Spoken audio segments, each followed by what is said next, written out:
The Royal Horticultural Society have said we are in crisis. The industry is lacking youngsters coming through.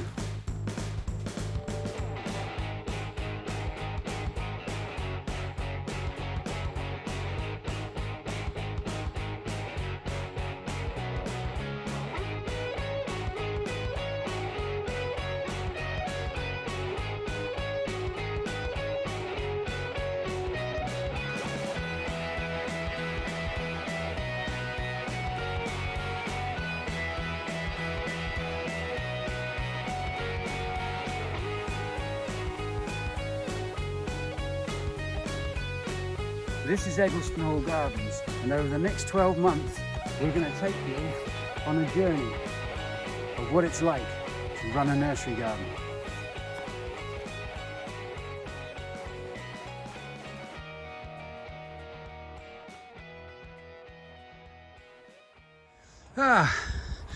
Welcome to week 3. We're just that's our bonfire. We have that very occasionally to burn some woody rubbish. We just put the stuff on. Week 3, eh? 3rd week into the year. Just feels like we got over bloody Christmas. However, much of what we do this week, bloody them gates get heavier. The older I get, the heavier they get. Much of what we do this week is the same as last week. You'll find in these videos that it can get a little bit monotonous. I keep having to point that out because it's a worry of mine, because they get a bit boring. But much is the same. We're potting on perennials. Got these Christmas trees to pot on soon. We'll have a little walk round. It's a beautiful day today. It's been piddling down most of the week. The ground underfoot is just sodden. We've had all sorts of things happen this week, but they've been mostly personal or family things. Work-wise, it's just the same. Wind is getting up a bit now. It hasn't been too. We had a big storm earlier on, but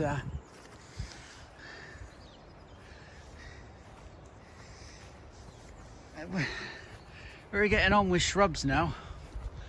We're moving. Some of us are carrying on with the perennials, and Thomas is starting on the shrubs. These beds have been prepared, are clean. Cleanliness is really important on a nursery where you have so many diseases these days of plants. You need to keep it organised and clean. You know, crap areas build up anywhere over the years. There's very few houses that haven't got a drawer of death, you know, sort of like a drawer in the kitchen or somewhere that's just full of crap. Well, a nursery is very much the same. We tend to get a bed or an area where I think, oh, well, I'll bung that over there till later. And before you know it, you've got a crap area. And everything just gets chucked on there. Well, if I get time before the spring, I need to have a go at that yew.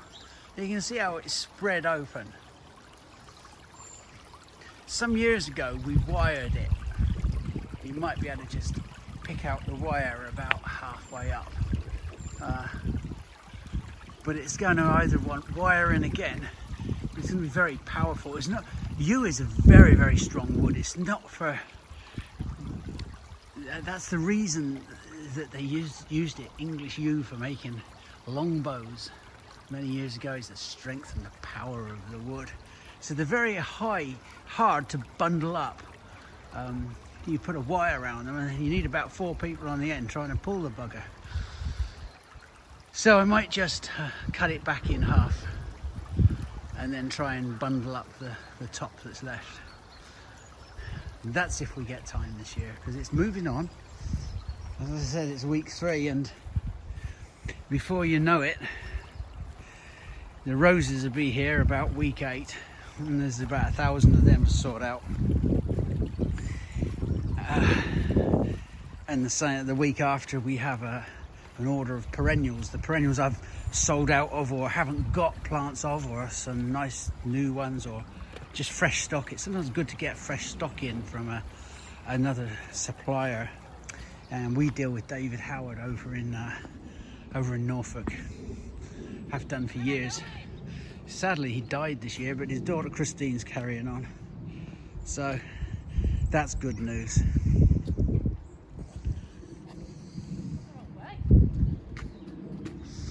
If you're wondering why Elizabeth looks shaped like a bloody great brown bear, it's because she's got about 8 layers on.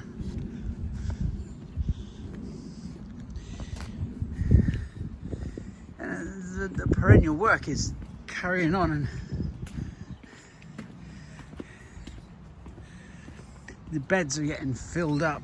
You can see they've all been cleaned now, and we just fill them out,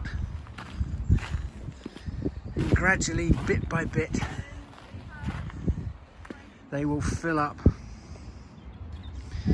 and then the upper beds, the stock beds, will, anything we haven't got room for will go up there, I suppose. We have here helianthemum. They're in 3-litre pots. Did I say helianthemum? I meant helianthus. And these 3-litre pots are so full we can't put them back in, but we've got too many that we don't really want to divide them. So there's the conundrum. We can't sell what we've got, and we've got two bigger plants. Thankfully, I've been called away. And the good thing about being called away, I don't have to address the problem of the helianthus. I don't even like this thing, it's really boring. No, it's a lovely plant. It's a lovely plant, and it grows at the back of the border. Lovely little daisy flowers. Oh, fuck me. Yes, Clara. Nice. Tom's has done a very good job. Has he? Yeah. On the last bed. Of doing what? Of doing what? Putting the trees back on the last bed after Lisa pressure washed the bed. Oh, right. I'm going up. Been doing it all this morning. I'm going up to see him now.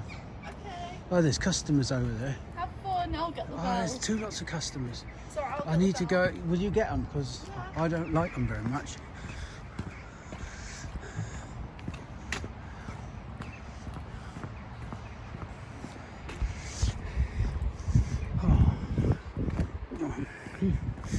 Customers. It's not I don't like customers. I need them, but I just don't like dealing with them. Right. Shall we resume? Yep. Last time Thomas and I did this, it was pissing with rain and sort of turning to snow, and it was horrible. There's all those. God damn, my plants are. What are they? Are they reflexor? Yeah, reflexors. And we give them all names. Like, I know it's daft, but they look like people. They remind me of those Dementor things out of Harry Potter. God, I love the Harry Potter films. Now this is an interesting little plant that Clara's on with. Often grown in some countries alongside hostas and things. It's a shade-loving plant. It's a Solomon seal, a polygonatum, and it's called curvistylum. Yes. Grows to about 2 foot, Clara. 60 centimetres height. Do you not know feet and inches? Feet, yeah. But it's just easier with a centimetre. In America, they have the sense not to have gone over to metric. So all us old farts could have stayed in the imperial measurements. Oh, sorry, I'm buggering up now. Language, Clara. Yeah. Now. I'm not this... Can we have a look at the roots? Yes. You can see they are tuberous roots there. They you should be able to find them like a lot of the polygonatums or Solomon seals. The thing with this one is it has a purple flush to the leaves. There, you can see the tuberous roots in there. They're thick and fleshy. It's a marvellous thing. Give it a good banging. It says it's rarely seen. What does that mean? Rarely seen. It's a rare plant. And the purple leaves, and it also has pink flowers. Little bell-like. Yeah, flowers. like a typical Solomon seal. It's actually really quite nice. Solomon seals, there's a bit there, see? You chuck that in as well. Yeah. That'll root away. Solomon seals, they're prone to sawfly, and they can shred the leaves overnight, the caterpillars. They're buggers. We're just moving these up from 2 litres to 3 litres. There, you can see on this one, the root. We need to sink that a bit further below ground.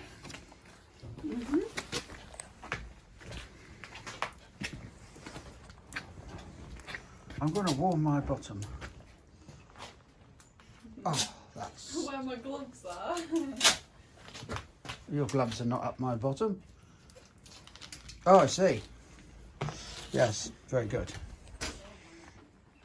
These are helianthus, tall daisy flowers. Do you know what they are? Tall, they grow about 6 foot. Yeah. And they're sometimes known as a perennial sunflower. We have 3 varieties: Happy Days, which is a little double, Lemon Queen, and Loddon Gold. I can't see much. It's like a lot of these things, everything looks the same this time of year. The only thing, this is the thing with a bit of foliage on, is this Eryngium agavifolium.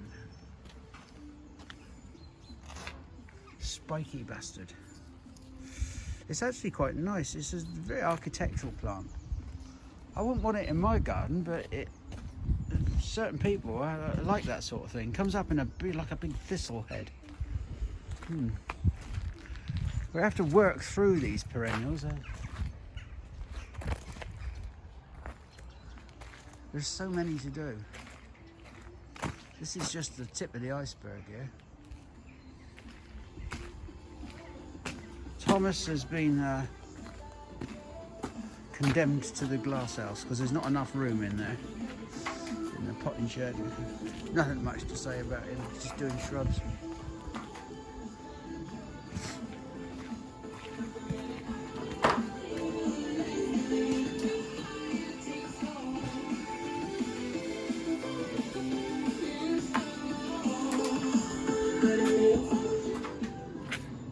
Fucking noise. That was a musical interlude. Okay. Bloody head's ringing now. Yeah, so all I'm doing here, we have these Catinus. It's a nice variety called Grace. It's part of the Peter Dummer hybrids. And it's a very nice plant, it really is. But, as with a few of the Catinus, because it's a hybrid type between a shrubby form and a tree form, it ends up going a bit like this. So all we have to do with these ones, with them being leggy, is they weren't done last year, but we're just going to give them a really quite hard prune back. We've done it before and they respond absolutely fine to it. I might be a bit more lenient. I'm looking, you can see that's like a cluster of buds there that were obviously not this last year's growth, but the previous year's growth there. So I might just take these just to above that cluster of buds there. And this one, when it's already got that break, I might just cut that to just above it. But because it's facing out, I'm probably going to have to just pinch that back a little bit as well to try and encourage it to break a bit more as well. Might even take it back further than that. And then this one that's going quite horizontal, it's coming really out at an angle at the pot. I'm going to really take that one right back to restart it. It looks brutal, but they do respond really quite well, the Catinus, to this sort of pruning, especially Grace, because it is quite a vigorous and strong growing plant. I mean, we're into January now, but you can sort of do this any time from autumn up until probably February, really. And I'll just give it a shoulder, and then yeah. It is the most beautiful plant. It has great big red leaves, much bigger than the common variety. And they go this lovely translucent red, don't they? In the autumn. We've actually standarded them before, made them into standards. But that needs a little bit of work. Yeah. You'll have to show us how to do that later, Thomas. Yeah. And then it comes to the next bit, just for getting them ready for the year ahead. When we've cut them back like this, they are quite well rooted, but we're gonna just top dress them until they obviously start breaking away. We'll keep them a bit restricted maybe next year, and there's no point potting them up now just in case anything happens really, if we end up losing them, and we don't know what they're gonna look like fully either. But all I'm gonna do instead, I'm going to get down here and I'm going to just scrape a load off the arse end of the plant. Just try take off, because there's a bit of, obviously, when they're in a pot like this for a year, they maybe get a bit stagnant and a bit rotten roots at the bottom, but that's just normal really when they're planting a black pot in cultivation. So, take that scrape off, I'll put some fresh new stuff for it to get into down in the bottom there. Just like an inch or so of fresh down the bottom, keep it going as well. And then we'll just give it a couple of plugs of the slow release fertiliser, our Osmocot that we use, which should quite happily see it throughout the rest of the year as well really. So I'll give it it's in about a 12 litre pot, so 30 mils roughly, should give it a bit of a hand as well. And there we go. Is that mils or grams? Mils or grams? Should ask Clara that. I ain't daft, you know, Malcolm. I is an intellectual. There we go. Excellent. Perfect example of top dressing a shrub and cleaning it up. Yeah. Yeah. Is the price going up? Nah. I don't think so. Give people the benefit of the doubt. Here. There's someone over there taking pictures. Yeah, they'll take pictures of the birds. You know, you look a bit... Liz did say in the last video you look creepy. You're not helping yourself now filming a stranger. I don't know what you're worried about.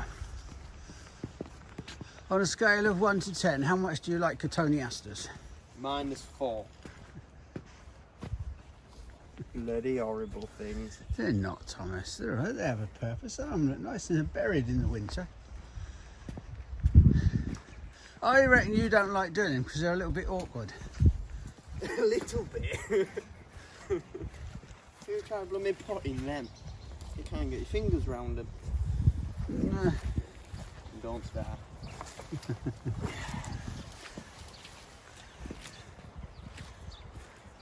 Can see they serve a purpose. Have you been on them fuckers all morning? I just don't know why you'd pick them over a ground cover conifer. That's because you're a conifer perv. You just love conifers. Have you explained to people all about the metal racks? Oh yeah, that's another thing. Another introduction we've done in the past few years is introduce these, because it's so windy here.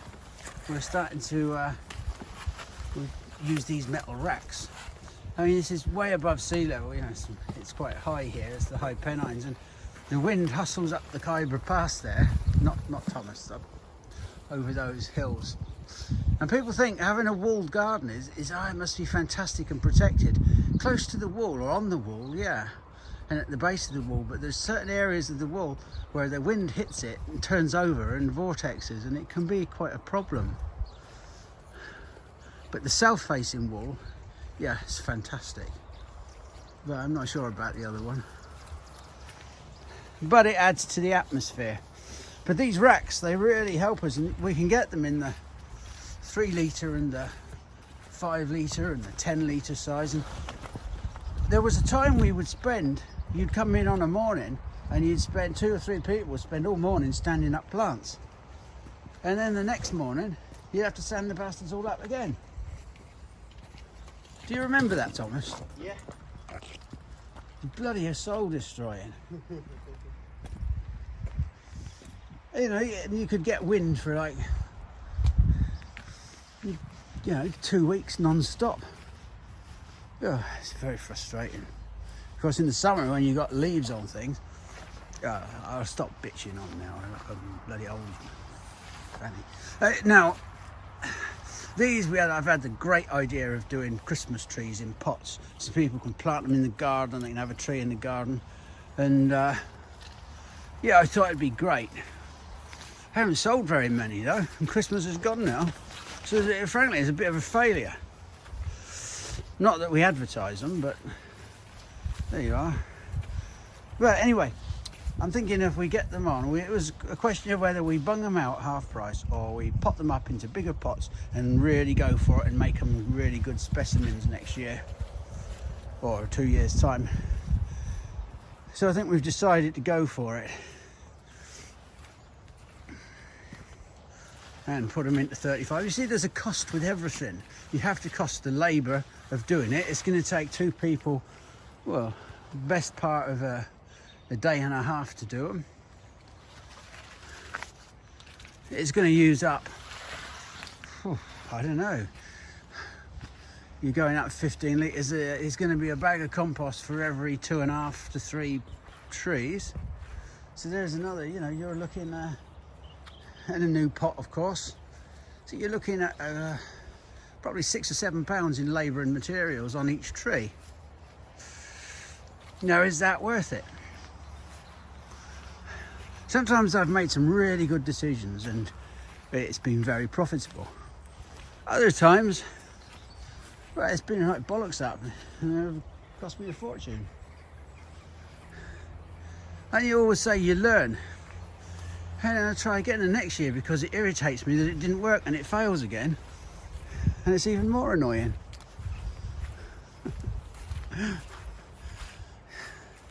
There's some you win, some you lose.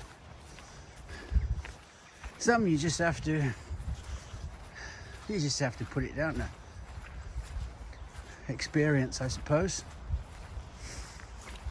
But this thing with flowering plants, oh God almighty, it does drive me crackers. I put out a tray of 20 good plants and 19 of them are fantastic, healthy, bushy, strong, well branched, and no flowers. One in the corner, shitty little thing with a single flower on that I wouldn't necessarily give away, sells first because it's got a flower on.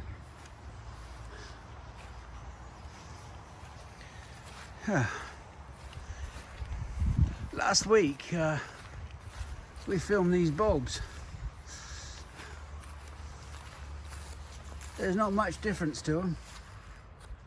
I don't know why I'm filming them again, to be honest. It's hard to find something flowering in the middle of January that really blows your mind away at the moment. There are things, but I haven't got them. And what are you looking at? Where's your bone? You've been following me around all morning. I chucks the bone for you and then you won't bring it back. You're daft, why don't you? What are you as daft as? I'll tell you what you're as daft as.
daft as a bag of bollocks. In here, all these beds have been pressure sprayed now and cleaned, and they're all nice and fresh. And here, right in the middle of the plants, right in the middle of my sales bed, and the bugger's in there somewhere. There's another hibernating hedgehog. Yeah, I know you knows he's in there. Come on, Pep. Hibernating hedgehogs in my sales beds. Last week, I said, while I was looking at some hollies, I said I would show you a better specimen of the Lichtenthalii, and then I didn't. So, this is Lichtenthalii. It's a lovely shrub. It's very easy to grow. It doesn't grow too big. It forms a nice conical habit, and you can see the lovely long leaves. It's a really unusual holly. It's one of my very favourites. The berries have all fallen off now, but it was quite heavily berried earlier in the year. You can see there's the berries, quite large, red. These are just some young ones. Actually, they're a bit younger. They're a bit bigger than this. These are just some young ones that formed late, so they're staying on the holly. You can do it by cuttings. We tend to have them grafted because we get a quicker plant. As cuttings, hollies are quite slow. They're like just irritatingly slow. But you can do them as semi-ripe or hardwood even, and they go through quite well. But you know, they are just slow, which is irritating. If we do the berries, we've got no idea what's going to come out. So cuttings or grafts are really effectively clones. It's a nice plant, very unusual. When you think of saxifrages, you think of tiny little flowers usually. But this is a member of the saxifrage family that is particularly large. It's from the sort of stream sides of America, the United States, and it's called Damera peltata, and it has large umbrella-like leaves. It's about two meters tall. That's about 6.5 foot in English, and then about 3 to 4 feet wide. Forms nice clumps, and it's a spreading rhizomus perennial. The rhizoms are like these root things here, and you can see the buds coming out. Clara's putting them into large 10-litre pots, and the smaller pots we'll move up into the old 5 litres they're coming out of. But they're a useful plant because they're just like a bold statement plant that you can put under a tree or in a shady area or wherever. The flowers are quite interesting. They look like a sort of a pink and white job on the end of a long stem, but they tend to come through as the leaves break. So you tend to get a stalk of flowers first, certainly in this country. They're good. Damera peltata. You'll see them later on when they're doing something. Right, Clara. To loop an end of string, bend it over like that, and then you just put that bit round there. Simple as that. And then you've got a loop with a tail. Okay, see? Now I'm going to cut that off. There you go. You do it? Yep, that's it. That's it. Wait, that. Yeah. I probably should do it a bit bigger. No, go on. You're okay. It doesn't matter how big the loop is. Okay, so then you want a length of string. We use this for tying up bundles of... Years ago we used to collect bits of birch to make birch brooms, what you would call a witch's broom. Yeah. And we used to put them into bundles and tie them up like this. But it's a handy way of tying things so they don't fall. Can you see? So these old bits of pipe, if we try and carry them, you can do this with prunings out the garden as well, long prunings, okay? So you just put it under there, Yeah. then you put that through there, and then it just tightens it up. That's useful. So there, you can put it round again, and you can tie it off to the tail. So you're tying it to the end, there you are, and that keeps it nice and tight. Right, now you do the other end, do it down there. Right, Jan, film her doing this. Let's see if she makes a complete twat of herself. Yeah. You know I'm not very good with my fingers. Okay. Right.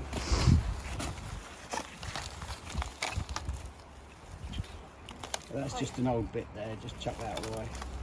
That's it. And now you need to cut it off, Clara. Yeah. You haven't got I enough. have got my secateurs. Through there. Can you get a close up there? Dirty hands. It's just so as people know how to tie things up. Bundles of things. And then Nice and tight. Yeah, you put your foot on it, like this. Get that on there like that. And then that under there like that. yep. And think of it as your boyfriend's tail. Or your dog's tail, sorry. And then just think.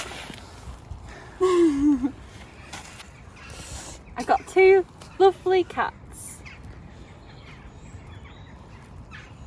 There you go. And that's how you tie a bundle. Now lift them up.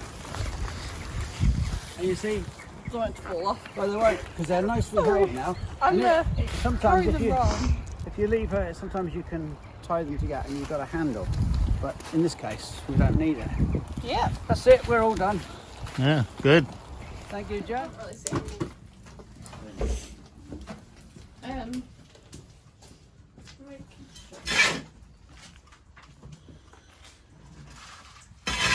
It's the same with these Regersias. They're a big thing.